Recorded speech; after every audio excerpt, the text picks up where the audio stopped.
bienvenue dans cette nouvelle vidéo. On se retrouve aujourd'hui pour la petite vidéo du dimanche et aujourd'hui je vais vous faire une petite FAQ. Je vous avais posé 2 fois en story, comme ça cette fois-ci on ne me dit pas oh je l'ai loupé, je l'ai posté 2 fois une FAQ sur mon compte Instagram. Si jamais ça vous dit de m'y suivre, je vous y invite, je partage souvent des petites FAQ, soit je réponds en vidéo sur ma chaîne YouTube, je sais que vous aimez bien, soit je réponds directement, je partage aussi des fois mes looks en avant-première, des make-up etc. Enfin bref, si ça vous dit de m'y suivre, toutes les informations sont en barre d'infos. Donc je vous ai posé toutes les questions, la boîte à questions sur Instagram et vous avez pu me poser toutes vos questions. J'en ai quelques-unes, donc écoutez, aujourd'hui on va y répondre. On va commencer avec la première question que je vous affiche juste ici. Et est-ce que tu te vois finir ta vie avec Rémi? Donc Rémi, pour ceux qui ne savent pas, c'est mon chéri, mon fiancé, mon compagnon, l'homme avec qui je vis. Et non, je me vois pas du tout finir ma vie sans lui. J'ai un peu l'impression d'avoir retrouvé, ou trouvé du moins, une partie de moi en étant avec lui. C'est vraiment une personne qui m'apporte tellement vraiment de bonheur, de joie, de fou rire, que j'arrive pas à m'imaginer ma vie sans lui. Pour moi c'est lui et moi jusqu'à la maison de retraite où on se changera les couches quand on en aura besoin et non, je me vois pas du tout finir ma vie avec quelqu'un d'autre que Rémi, ou même finir ma vie toute seule. Bon, je sais que des fois la vie fait que, mais j'espère qu'on restera ensemble le plus longtemps possible et qu'on continuera à être heureux comme ça le plus longtemps possible.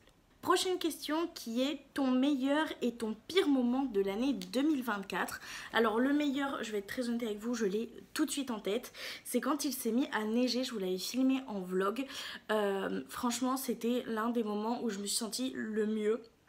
J'étais dans un moment où c'était un petit peu compliqué et ça m'avait tellement apporté de joie, de bonheur, j'étais comme une gamine, il neigeait et tout, et c'est peut-être genre les gens vont peut-être pas comprendre, mais ça a été un moment qui a été tellement incroyable pour moi, je vous jure, de voir la neige tomber, de voir tout autour de nous, même s'il n'y en avait pas beaucoup, ce manteau de neige, le froid qui tombait sur le bout de mon nez ou sur mon béret et tout, et j'étais comme une gamine, je faisais des dessins dans la neige et tout, on s'amusait avec Mimi, et franchement c'était juste génial.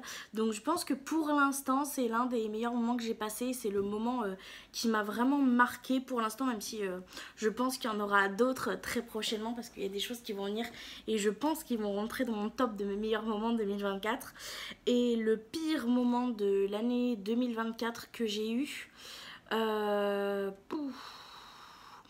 c'est un petit peu plus dur franchement, parce qu'il y a plein de petites choses qui se sont accumulées qui ont fait que des fois on n'est pas forcément très bien, mais j'ai pas eu d'événements vraiment marquants qui ont fait que j'étais en PLS, quoique, enfin si, je pense à un, mais j'ai pas très envie d'en parler, donc on va dire que il y en a eu un mais que c'est trop perso. Voilà, j'espère que vous m'en voudrez pas, j'esquive un peu la question. Prochaine question qui est une question un peu basique, mais c'est ta musique préférée. Alors j'en ai pas forcément, moi je fonctionne vraiment au coup de cœur, donc quand il y a une musique qui sort, et ben clac de suite, vraiment je la kiffe, je l'écoute, je la ponce jusqu'à plus du tout pouvoir me la voir, et je fonctionne très souvent comme ça. En ce moment la musique que j'écoute le plus, c'est une très vieille musique, c'est une musique du chanteur Camaro des années à peu près 2000, et c'est Les Frères Existent Encore. Voilà, mais en soi je fonctionne vraiment par coup de cœur, mais là ça fait ouais, je dirais que ça fait 1 mois ou 2 que vraiment celle-ci je la ponce. Prochaine question qui est une question plutôt intéressante, c'est quelle est la cause qui te tient le plus à cœur? Alors j'ai réfléchi un peu avant le début de la vidéo parce que j'en ai pas mal et très honnêtement c'est très dur de choisir.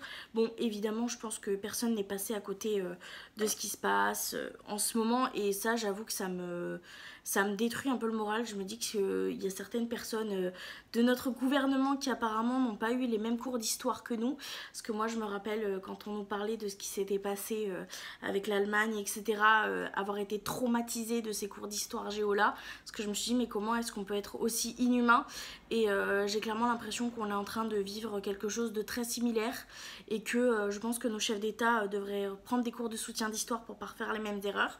Donc évidemment que c'est une cause qui me touche beaucoup et qui est très dure en fait. Je pense beaucoup de monde sont dans mon cas, dans le fait qu'on est très attristé de ce qui se passe, mais qu'on se sent très clairement impuissant, et ça peut aussi beaucoup jouer sur le moral. Moi je sais que très souvent je pleure et que très souvent je fais des crises d'angoisse parce que je me dis que je peux absolument pas faire grand chose, enfin je veux dire je peux pas claquer des doigts et faire que tout ça s'arrête du jour au lendemain. Donc c'est très difficile et je pense pas être la seule auquel ça touche et à laquelle ça fait des crises d'angoisse, etc.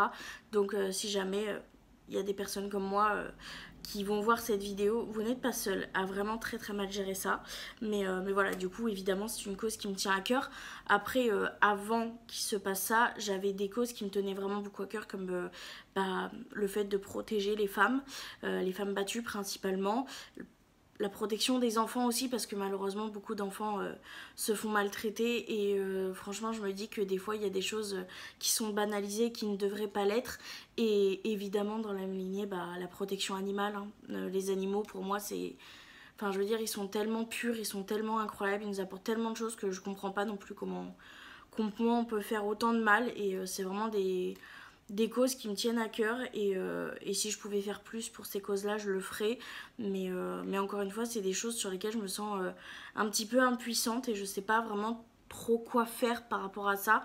Mais c'est des choses qui me tiennent vraiment vraiment beaucoup à cœur et que j'aimerais qu'on en parle plus. J'aimerais que les choses changent plus vite également. Donc voilà. Prochaine question, c'est ta phobie, point d'interrogation. Alors ma phobie principale, alors je dirais pas que je suis arachnophobe parce que j'aime pas les araignées, ça me fait peur, mais je suis pas là au point de monter sur une table, voyez-vous. Mais par contre c'est vrai que la phobie qui me tient le plus en ce moment et qui fait que c'est très compliqué, c'est, alors je connais pas le nom, franchement à chaque fois je le retiens pas, c'est la peur de la foule. Le fait que quand il y a beaucoup de monde je fais des crises de panique, etc. Ou même de sortir de chez moi c'est très compliqué parce que je sais que je vais croiser du monde. Donc je pense que c'est cette phobie là, très honnêtement je me rappelle absolument plus du nom, j'essaierai de vous le mettre là, mais ouais c'est cette phobie là. Prochaine question, c'est ta meilleure rencontre YouTube. Alors j'avoue que j'ai pas trop su comment répondre à cette question parce que est-ce que c'est ma meilleure rencontre YouTube entre youtubeurs, c'est-à-dire je sais pas avec Sandrine ou avec Pauline, etc. ou est-ce que c'est ma meilleure rencontre que j'ai fait grâce à YouTube? Donc ce que je vais faire c'est que je vais répondre aux deux, comme ça je suis sûre de répondre correctement. Alors déjà la plus belle rencontre que j'ai fait grâce à YouTube, entre youtubeurs et youtubeuses, je pense que je répondrai ici Pauline. C'est une fille que j'avais rencontrée qui avait une chaîne YouTube à l'époque. Aujourd'hui je crois qu'elle l'a plus, elle l'a enlevé et tout ça, et elle fait plus de vidéos, mais c'est l'une des premières créatrices de contenu avec qui j'ai parlé, avec qui j'ai échangé. Je trouve que c'est une femme vraiment formidable, elle est d'une gentillesse et d'une douceur exceptionnelle et c'est la première rencontre que j'ai eue grâce à YouTube. Et c'est surtout la première rencontre où je me suis dit qu'on pouvait vraiment rencontrer des gens absolument formidables sur cette plateforme et qu'on pouvait vraiment créer de vrais liens. Alors certes, aujourd'hui on parle beaucoup moins parce qu'elle a sa vie, j'ai ma vie, on n'habite pas du tout dans la même ville. Elle fait moins de vidéos sur les réseaux et tout. Mais je suis tellement contente du fait qu'elle ait réussi à tracer sa petite vie, qu'elle ait pu atteindre ses objectifs et qu'elle puisse être heureuse. Et franchement, c'est un truc de fou. Vraiment, c'est la personne qui m'a fait me rendre compte qu'on pouvait vraiment trouver des gens formidables sur cette plateforme. Donc je dirais que ouais, c'est celle qui vraiment m'a marqué le plus. Et ma meilleure rencontre grâce à YouTube, mais version parce que je fais des vidéos et parce que des fois on parle en commentaire, etc. Bah écoutez, en vrai j'en ai pas mal, j'en ai vraiment pas mal, parce que déjà il y a Sophie, que vous avez sûrement dû voir à un moment donné, elle mettait plein de commentaires et tout, et on est devenus plus que des amis vraiment. Et c'est une personne pareil, aujourd'hui je me verrais pas faire ma vie sans elle.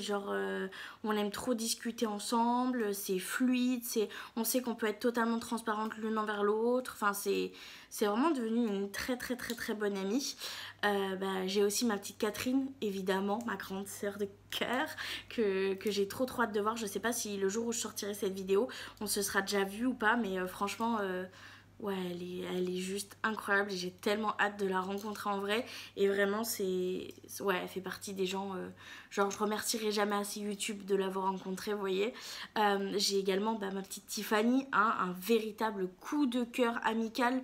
C'est une Gémeaux comme moi, on se comprend. J'ai l'impression que ouais, on n'a même pas besoin de se parler pour se comprendre, c'est fluide, en plus elle est fan de Noël comme moi, donc j'ai envie de vous dire forcément il y a plein de choses qui font qu'on se rapproche. On s'est rapprochés très très vite, on s'est comprises très très vite, ça a été très très vite, très fluide entre nous, etc.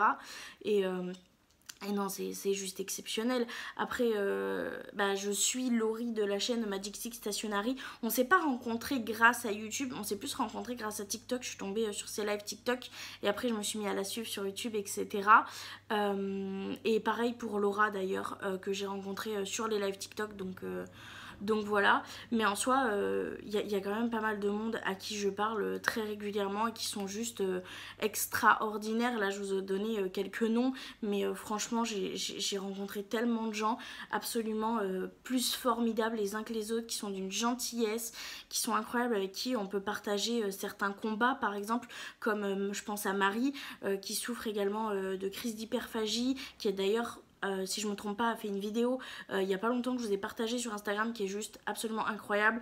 C'est avec une autre chaîne YouTube qu'elle a participé, où elle parlait de l'hyperphagie de façon très comme si on parlait à un café avec une copine. Et franchement y a des personnes comme ça que tu rencontres parce que c'est des coups de cœur amicaux ou parce que vous avez des combats communs ou que vous avez des passions communes, et c'est juste incroyable. Et YouTube, ça a tellement été incroyable de ce côté là pour moi. J'ai pu rencontrer tellement de gens formidables qui sont d'une compréhension, d'une gentillesse, d'une douceur. Je pense évidemment à ma petite Sam aussi, que j'aime de tout mon cœur. C'est vraiment genre pareil, un coup de cœur amical. Elle est tellement gentille, elle est tellement bienveillante, elle est tellement généreuse, elle a toujours un mot extrêmement gentil à donner. Vraiment, c'est une personne encore une fois formidable et que j'ai pu rencontrer parce que de base c'était une abonnée. Et vraiment c'est un truc de fou comment des personnes qu'on connaît absolument pas, qui de base regardent juste vos vidéos et qui vous laissent juste des commentaires, peuvent à tel point changer votre vie et devenir vos amis et des personnes avec qui vous imaginez plus votre vie en fait. Et c'est juste incroyable. Donc merci YouTube, grâce à vous, de toutes les rencontres que j'ai pu faire. Donc merci YouTube, vraiment. Prochaine question qui est un petit peu moins joyeuse, c'est ta pire expérience YouTube. Alors, ma pire expérience YouTube, je dirais que c'est la vague de haine que j'ai chopée il y a quelques temps de ça, par rapport au fait que mon ancienne harceleuse avait trouvé ma chaîne YouTube et il y avait eu des raids de commentaires vraiment dégueulasses et que j'avais dû modérer, j'avais dû bloquer et tout. C'était pas une expérience très très joyeuse, mais aujourd'hui j'ai l'impression que ça m'a rendue plus forte et que ça m'a vraiment aidé à mieux gérer mes commentaires, à mieux gérer mes émotions par rapport à certains commentaires qu'on peut avoir.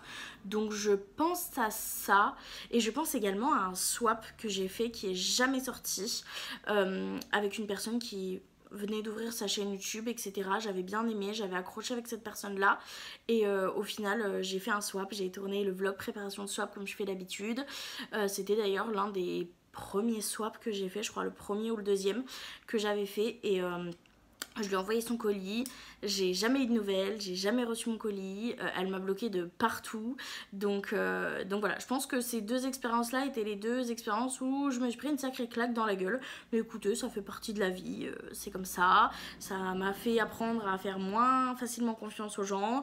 Et voilà, et puis c'est tout. Voilà, c'était les deux pires expériences YouTube que j'ai eues, je pense. Prochaine question, c'est quelle est ta meilleure expérience YouTube?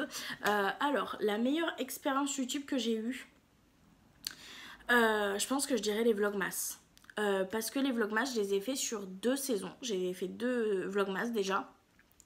Et je pense très honnêtement que ça a été les vidéos que j'ai préféré faire sur ma chaîne YouTube.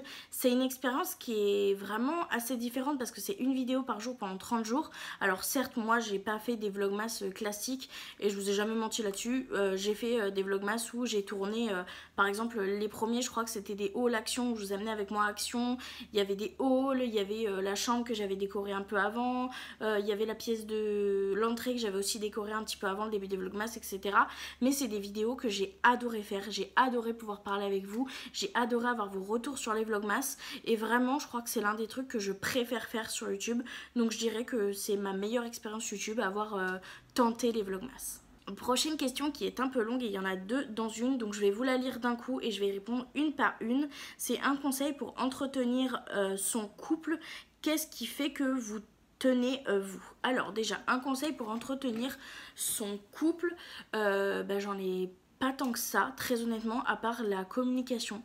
parler avec son compagnon ou avec sa compagne, vraiment avoir un dialogue d'instaurer. Je pense que c'est vraiment ce qui fait que ça tient sur la durée, de pas garder les choses enfouies en soi et que ça pète d'un jour à l'autre. Vraiment essayer de discuter au fur et à mesure s'il y a quelque chose qui va pas, ou même s'il y a des choses qui va, savoir également le dire, partager ses rêves, ses envies, ses états d'âme, etc. Je pense que la communication c'est un petit peu la base de tout, mais je pense que entretenir l'amour c'est aussi important, c'est savoir avoir des moments pour notre amour, parce que très souvent en fait quand on commence à vivre avec quelqu'un, on commence à avoir des routines qui s'installent et on oublie un peu ces moments de qualité là, et c'est quelque chose que j'adore faire avec Rémi pour entretenir notre amour, même si j'aime pas trop ce mot là, mais je pense que vous m'aurez compris. Il y a des moments où on passe juste des heures au lit à regarder des TikTok, à se faire des papouilles, à se raconter des trucs un peu cons, vous voyez, des trucs qu'on a vus sur les réseaux, ou se raconter des trucs qu'on faisait quand on était jeune, etc. Et c'est vraiment des moments qui sont super importants. C'est peut-être bête, mais genre des fois on aime bien se faire un petit déj en amoureux à feuillette, ou se faire un petit restaurant, se faire une petite balade, ou juste un moment tous les deux sur le canapé, et c'est vraiment ces moments là d'intimité extrême, où il y a vraiment que nous deux qui font qu'on se rapproche de plus en plus et qu'on aime, on aime de plus en plus avoir ce genre de moments là. Donc je dirais ouais, la communication et les moments d'intimité qualitative, pas forcément de l'intimité sexuelle, même si je pense que ça a quand même un certain impact dans un couple, enfin du moins pour ma part je sais que c'est quelque chose qui est quand même important, vous voyez, mais je pense que pour le coup ce qui est le plus important pour nous, du moins pour notre couple et notre façon de fonctionner, c'est pas forcément les rapports intimes, mais plus les moments d'intimité, comme je vous ai dit, passer des moments à se faire des papouilles, se faire des câlins, se raconter des trucs, et ça c'est vraiment l'un des trucs je trouve les plus importants. Voilà. Prochaine question, et Sophie je ne te remercie pas pour cette question, c'est cela te fait quelque chose de vieillir d'un an? Oui, très honnêtement, oui, parce que je me suis toujours dit que je ne passerais pas mes 23 ans. J'étais persuadée que j'arriverais pas à tenir aussi longtemps. Et vraiment, quand j'étais un peu plus jeune, pour moi, 23 ans, c'était genre inatteignable. Vous voyez, je me suis dit, jamais de la vie, je m'étais dit, je passerai 2025. Jamais de ma vie, je me suis dit que j'aurais plus de 23 ans. Et je pense que c'est l'une des choses qui m'a un peu fait en sorte que je laissais la vie passer, et que à un moment de ma vie j'ai laissé la dépression prendre le dessus. C'est que je m'imaginais pas vieillir plus loin que ça, et du coup de me dire que je vais passer mes 23 ans et que ma vision des choses a changé, c'est quelque chose qui me perturbe beaucoup. Bah déjà, prendre un sacré coup de vieux, de vieillir, c'est pas facile. J'ai vraiment l'impression d'avoir pris genre 20 ans d'un coup dans la gueule, mais vraiment le fait de passer les 23 ans alors que je m'étais toujours dit que je les passerais pas, et pas de les passer dans un état catastrophique comme j'ai pu être il y a quelques années, bah je me dis que ouais, je suis plutôt fière de moi, parce que même si je suis en dépression, même si je suis en surpoids, même si j'ai des problèmes de TCA, aujourd'hui j'arrive à imaginer mon avenir d'une façon différente, d'une façon plus joyeuse, d'une façon qui me fait rêver tout simplement. Et j'aurais jamais pensé arriver à mes 23 ans avec cet état d'esprit là, d'avoir autant changé, d'avoir autant mûri, d'avoir autant remis en question mes croyances, mon comportement, et de m'être autant remis en question et d'avoir autant changé, autant évolué. Et du coup ça met un sacré coup de vieux, mais même si c'est très perturbant, je trouve ça très très cool. Voilà. Mais je te remercie quand même pas Sophie pour cette question. Prochaine question du coup, c'est feras-tu des vlogs pour Noël? Alors oui, ça c'est sûr et certain que je vais faire des vlogs pour Noël. Après, est-ce que je vais faire des vlogmas? Franchement, j'aimerais énormément, mais je ne sais pas de quoi la vie est faite. Peut-être que d'ici décembre, ma vie aura changé. J'ai l'impression que tout change tellement vite que se projeter à décembre, c'est chaud patate, vous voyez. Mais c'est vrai que c'est un truc que j'aimerais faire et que je sais que dans tous les cas, je ferai des vlogs sur le thème de Noël. Après, est-ce que je ferai des vlogmas? Je sais pas de quoi la vie est faite, mais c'est vrai que c'est quelque chose que j'aimerais faire, parce que c'est vraiment, comme je vous l'ai dit juste avant, quelque chose que j'ai tellement aimé faire, où je me suis tellement épanouie dans la création de ces vidéos là, que évidemment que j'aimerais les refaire. Prochaine question, est-ce que le mariage est prévu? Alors oui, Et non, le mariage est prévu, on s'est fiancé avec mon chéri, on réfléchit beaucoup sur le mariage, on a le thème, donc ça sera sûrement en décembre sur un thème de Noël. Je ne vous cache pas que financièrement, voilà, c'est très cher un mariage, donc on n'a pas de date posée. On aimerait pouvoir se marier d'ici 2-3 ans, mais rien n'est acté, rien n'est sûr parce qu'un mariage ça coûte très cher. En plus on a des envies qui sont quand même balèzes. On n'a pas envie de se marier pour dire qu'on se marie, on a vraiment envie de faire quelque chose qui nous fait autant rêver que moi, que mon petit Mimi. Donc oui, le mariage est prévu. Après on n'a pas de date ferme, mais il est prévu. Je sais déjà où est-ce que je vais faire ma robe. J'ai déjà trouvé l'artisan qui va faire nos bagues sur mesure. Le traiteur, je ne l'ai pas encore, très honnêtement, je suis encore en réflexion. J'ai eu quelques petites pistes, etc. J'ai déjà trouvé un concept pour les boissons, etc. Voilà, on a déjà trouvé pas mal de petites choses, de petits artisans qu'on aimerait bien qu'ils fassent partie de la préparation du mariage, mais rien n'est acté. Pour l'instant, on est en train de voir combien ça peut nous coûter. On est en train d'essayer de mettre de l'argent de côté, même si en soi c'est très compliqué. Mais le mariage est prévu, il n'y a juste pas de date posée, mais oui, on va se marier. Prochaine question, et du coup il y en a 2 d'affilée, c'est dans quel domaine tu travailles. Et désolée si c'est indiscret, t'inquiète pas, j'en ai déjà parlé, donc vraiment pas de soucis. Mais comment vis-tu vu que tu n'as pas de travail, quelles sont tes sources de revenus? Donc je les mets l'une après l'autre parce que du coup je n'ai pas de travail pour l'instant. Et du coup comment je vis? Et bien je vis avec mon compagnon qui lui a un salaire et qui a pris la décision il y a quelques temps de me laisser ne pas travailler le temps que j'arrive à soigner mes soucis de santé, qu'ils soient mentaux ou physiques. Donc je vais pas vous mentir que sur un salaire c'est quand même assez compliqué, mais c'est vrai qu'on touche une aide de l'État parce que du coup je ne travaille pas et qu'on est 2 sur un salaire. Donc mon chéri a le droit à la prime d'activité du coup qui fait en sorte que ça soit un petit peu plus facile que si on avait juste le salaire à mon chéri. Donc pour l'instant c'est de ça qu'on vit avec mon compagnon, donc de son salaire et de la prime d'activité. Je ne touche en aucun cas aucune aide personnellement, je n'y ai tout simplement pas le droit et voilà, et c'est tout. Il n'y a rien de plus à dire. Je vis, comme certains aiment le dire, au crochet de mon chéri. Pour l'instant, ce n'est que passager. J'espère que je pourrai très vite trouver un travail, mais je pense que les gens comprendront assez facilement que c'est déjà très dur de trouver un travail en règle générale, mais d'autant plus compliqué lorsque on fait des crises d'angoisse, lorsqu'on sort de chez soi, etc., etc. Mais ça va aller, je garde espoir, je me dis que ça va aller de mieux en mieux et que je vais finir par trouver un travail et que du coup bientôt ma source de revenus, ça sera mon travail. Voilà, voilà. Prochaine question, c'est quoi ta journée parfaite? Alors, j'en ai 2.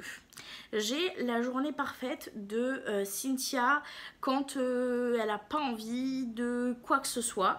Et j'ai la journée parfaite de Cynthia quand elle est dans un mood vraiment très très haut et très très bon. Donc ma journée parfaite en tant que Cynthia de la vie de tous les jours, où voilà, c'est rester chez elle, faire des câlins à ses chats, regarder des films ou des séries avec mon chéri, manger du fast-food, parce que c'est incroyable le fast-food, voilà, et c'est tout. Et prendre soin de moi, peut-être faire un petit masque, des choses comme ça. Vraiment une journée très chill à la maison où on mange de la merde avec mon chéri et mes chats, et on regarde des films, des séries, et surtout on passe des moments de qualité ensemble. Ça c'est ma journée parfaite, un peu de la Cynthia de tous les jours. Et la journée parfaite de la Cynthia qui vraiment est au must-have de sa vie, c'est une journée où je me lève assez tôt, où je prends quand même le temps de me préparer, où je m'habille bien, je fais un beau make-up, je mets mes beaux bijoux, on se prépare, on va se faire un petit déjeuner en amoureux dans une boulangerie ou dans un endroit où on peut déjeuner, et après on va faire les magasins. Alors c'est vrai que c'est mieux si c'est pendant la période de Noël, faire des magasins de déco, etc. Ou aller chez Adopt, aller chez Kiko et tout ça. Vraiment une très très grosse journée shopping, si possible avec pas trop de monde dans les transports. Vous voyez, genre si les bus, les trams et tout ils peuvent être vides, c'est vraiment très très bien. Mais c'est vrai que si ça pouvait être une journée pendant la période de Noël, ça serait encore mieux. Et après je dirais rentrer chez moi après une petite journée shopping, pop pop pop pop pop, regarder tout ce que j'ai acheté, ranger tout ce que j'ai acheté, me poser dans mon canapé avec mon chéri, de nous dire maintenant on a passé notre journée dehors, on se repose, on regarde une petite série, un petit film, une petite vidéo YouTube en amoureux avec des bonnes papouilles sur le canapé avec nos 2 petites filles et on finit la journée en beauté en se faisant livrer un petit plat, pas forcément très gras ou quoi, mais juste un petit plat, comme ça on n'a pas à s'embêter à faire à manger et on s'endort en amoureux. Ça, je pense que ça serait vraiment ma journée perfect de quand je suis motivée à sortir et que ça va, je peux gérer le monde et que je suis un peu dans vraiment le must-have du bien-être de ce que je peux avoir. Donc voilà, voilà. Prochaine question, c'est quel est ton plus gros défi en ce moment et comment tu gardes la tête hors de l'eau? Alors, mon plus gros défi du moment, j'en ai 2, c'est réussir à sortir de cette dépression et réussir à gérer ma phobie du monde. Je vais pas dire que j'y arrive, je vais dire que c'est moins fort qu'au début. Je me dis que ça ne va qu'en mieux, donc voilà, on n'arrête pas, on essaye de gérer. Donc ouais, je dirais c'est guérir de la dépression, ouais, essayer de gérer de mieux en mieux ma phobie de la foule et potentiellement aller mieux au niveau de ma santé, que ça soit perdre du poids ou réussir à régler les petites problématiques que j'ai. Et comment tu gardes la tête hors de l'eau? Je la garde pas. Tout simplement, j'ai appris à accepter le fait qu'il y ait des moments où je vais très bien et j'ai surtout appris à accepter qu'il y a des moments où j'y arrivais pas, où ça allait pas, où j'étais vraiment au plus bas et j'ai surtout appris à ne plus me taper sur les doigts, à ne plus me culpabiliser d'être dans ces états-là. Ça fait partie de la chose et malheureusement j'ai pas le choix, donc j'ai appris juste à l'accepter et à me dire que ok, ça doit se passer comme ça se passera comme ça, juste il est hors de question que je reste trop longtemps dans cet état, donc je vais tout faire pour pouvoir en sortir. Donc je garde pas la tête hors de l'eau, il y a des moments où je suis au plus bas, mais juste je fais tout pour éviter de rester trop longtemps dans ce down. Après j'ai beaucoup de chance parce que je suis quand même très bien entourée, que ce soit de la part de mes amis ou de la part de mon fiancé, donc ça aide beaucoup, mais il n'y a pas de secret en fait, on garde pas la tête hors, enfin moi du moins je ne garde pas la tête hors de l'eau. Il y a des moments où je me noie complètement là-dedans, mais j'essaie juste de pas y rester trop longtemps et surtout j'arrête de me culpabiliser d'être dans cet état, de me dire t'es qu'une merde, franchement regarde dans quel état t'arrives même pas à prendre douche, t'arrives même pas à sortir de ton lit, tout ça c'est des choses que je me dis plus parce que ça m'aide pas en fait, au contraire ça me fait encore plus plonger et au lieu de me culpabiliser je me dis qu'est-ce que t'aimerais faire, qu'est-ce qui cette dernière semaine t'a fait que tu t'es senti bien, ok on s'accroche à ça, on va essayer d'aller mieux pour pouvoir faire ça, on se donne des objectifs et on avance. Et même si en ce moment c'est je fais un pas en avant, 3 pas en arrière, je refais 4 pas en avant, je fais 2 pas en arrière, au final j'avance, même si c'est dur, même si c'est long, j'avance et j'essaie surtout de me raccrocher au fait que j'avance et que de toute façon je ne peux que m'en sortir, je peux pas rester dans cet état si je veux que ma vie soit comme je l'ai rêvé, donc voilà. Prochaine question, c'est quoi la chose que tu aimes le plus dans ta vie? Alors la chose, non je dirais mes chats, c'est pas vraiment une chose, c'est des animaux, c'est des êtres humains, mais c'est vraiment l'une des choses que j'aime le plus dans ma vie, c'est mes chats. C'est mes bébés, c'est mes filles et mon mari, enfin mon futur mari, mon fiancé Rémi. C'est vraiment les 2 choses aujourd'hui qui sont les plus importantes dans ma vie. Ou si je les perds, je sais que je perds tout, très honnêtement. C'est vraiment les piliers de ma vie. Donc je dirais que ouais, les choses les plus importantes de ma vie, c'est mon chéri et mes petits chats. Prochaine question. La marque make-up que tu aimes le moins? Alors, marque make-up que j'aime le moins, c'est très difficile à y répondre parce que je trouve que dans toute marque, il y a des choses très bien et il y a des choses moins bien. Une marque que j'aime pas du tout, que j'aime le moins. Alors là, très honnêtement, je sais pas du tout. Il y a des marques que j'ai pas vraiment testées, où j'ai testé que 1 ou 2 produits et je suis pas forcément très très fan, donc ça serait peut-être pas forcément très représentatif, mais la marque où aujourd'hui je me dis j'ai pas envie de mettre un centime dans les produits, je dirais la marque Too Faced. J'ai testé quelques produits, que ça soit lèvres. J'étais pas, en fait j'ai jamais été transcendée par leurs produits. Il y a des produits que j'aime bien, mais jamais été extrêmement transcendée au point que ça devienne mes produits favoris. Donc je dirais que c'est celle-ci. Rien contre Too Faced, je pense juste que je suis pas forcément la cible, que ce soit au niveau de la texture, que ce soit au niveau de la pigmentation, ou même que ce soit au niveau du packaging, de l'univers de la marque. Donc je dirais Too Faced. Prochaine question. Aimerais-tu avoir d'autres chats? Pour l'instant, non. Il y a des moments où je vois un petit chaton à adopter dans l'assaut que je suis près de chez moi et je me dis oh, il est trop mignon et tout.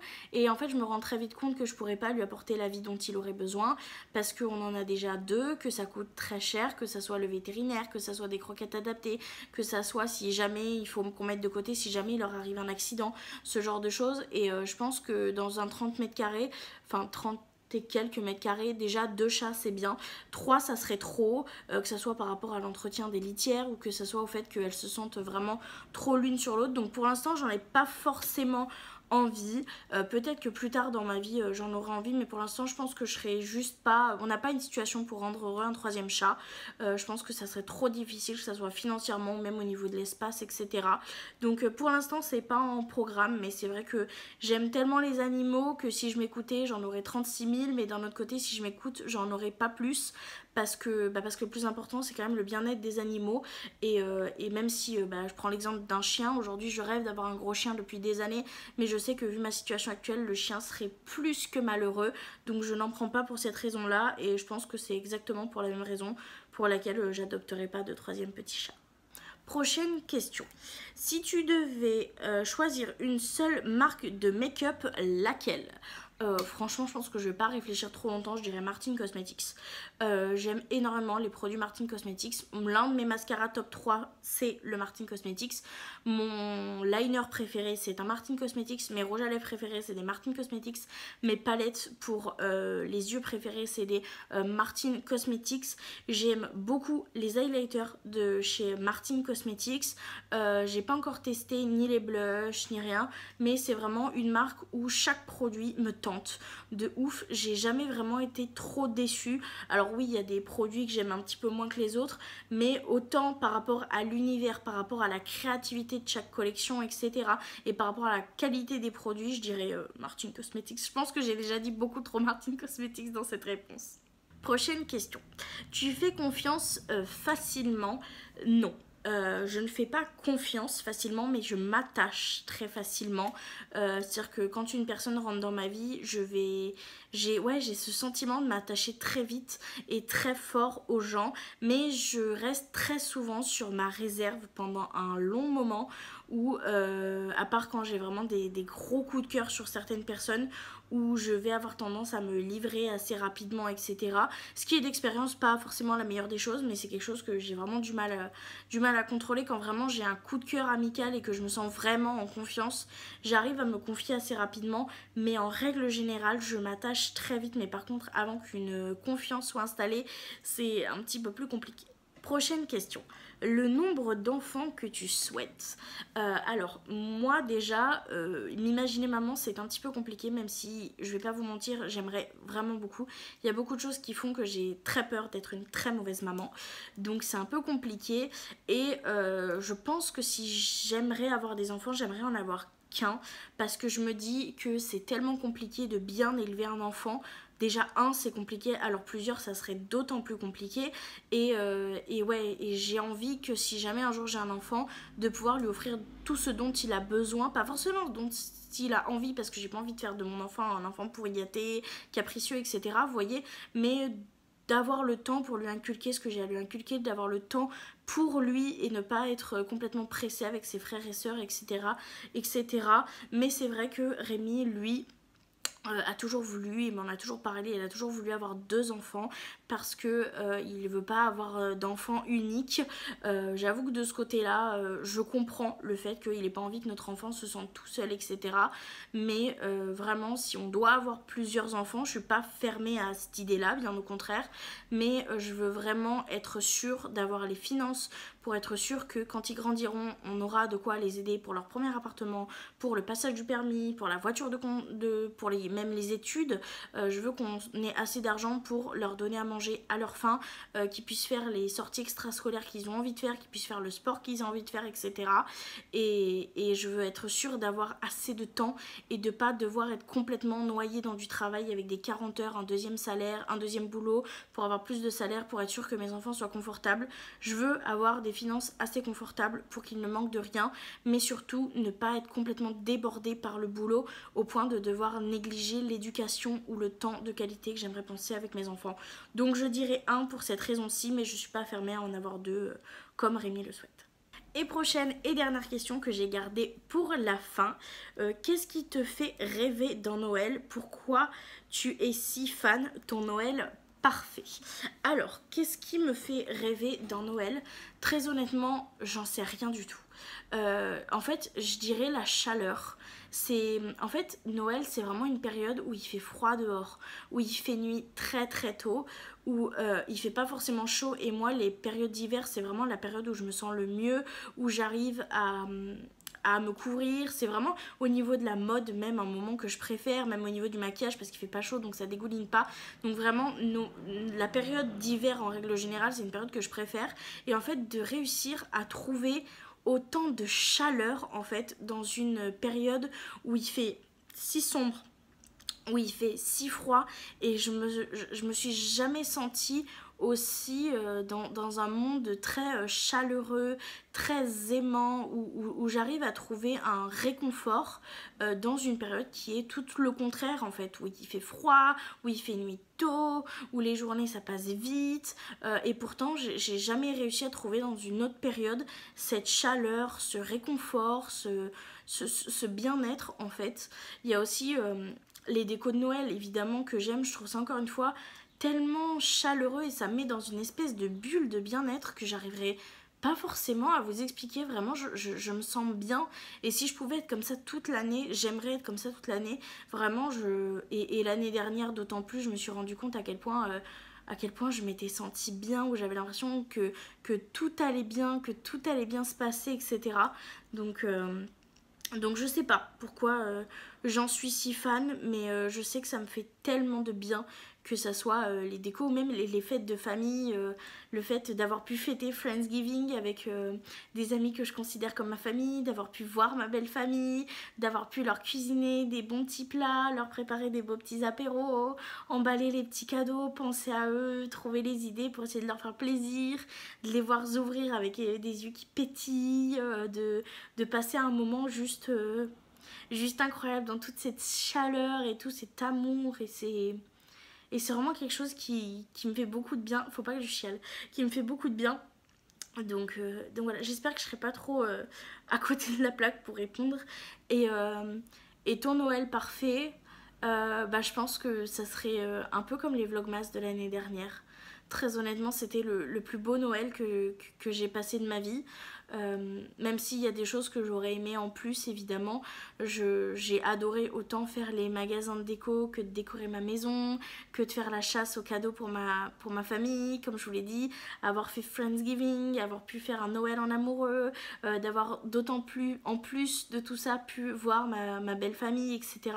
Alors évidemment que j'aurais aimé en plus voir d'autres personnes que j'aurais aimé faire plus de repas avec toutes les personnes que j'aime, que j'aurais aimé voir mon grand-père pour les périodes de fin d'année avec ma grand-mère, mais c'est des choses où je me rends bien compte que je pourrais jamais tout faire. Mais si je devais avoir un Noël parfait, ça serait savoir décorer, enfin être dans une maison plus grande déjà pour pouvoir décorer plus, mais surtout pour pouvoir inviter plus de monde, savoir faire un Noël un peu intimiste, comme j'ai pu faire avec Friendsgiving, comme on a pu faire avec ma belle-maman, mais aussi fêter Noël avec toutes les personnes qu'on aime autour d'une même table, avoir vraiment ce moment de convivialité, pouvoir cuisiner pour eux, de pouvoir dresser une belle table, de pouvoir leur faire des cadeaux, d'avoir le moment ouverture de cadeaux avec toutes les personnes qu'on aime, etc.